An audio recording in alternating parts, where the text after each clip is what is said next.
डौकी बनाए है मोला मेड़वा डौका, डौकी बनाए है मोला मेड़वा डौका।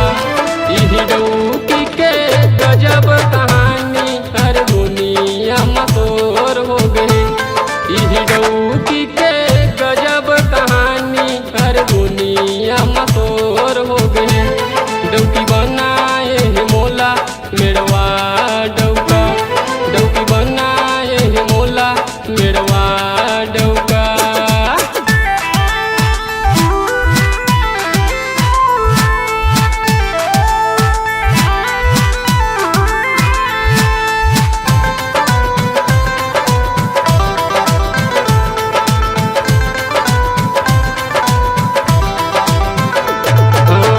फेरी भेरिया के मोला कहत हव जाना, रायपुर शहर ले मोरबर साड़ी लेके आना।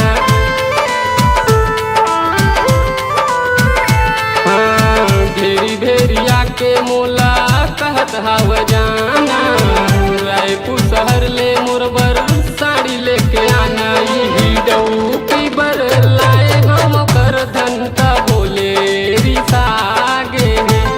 यही डौकी बर लाए हम कर धनता बोले रिसागे।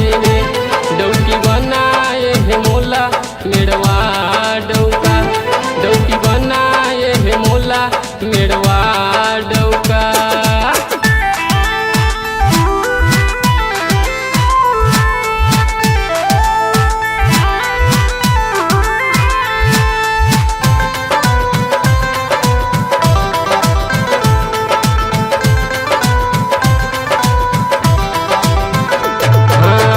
कतको कमाथो मोर काम नहीं सिरावे, डौकी के खर्चा में चीज नहीं तो बाँचे।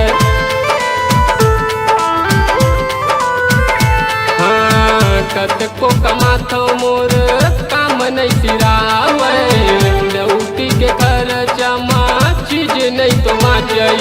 डौकी के खर्चा में भाई मोर बहरा बेचा गे।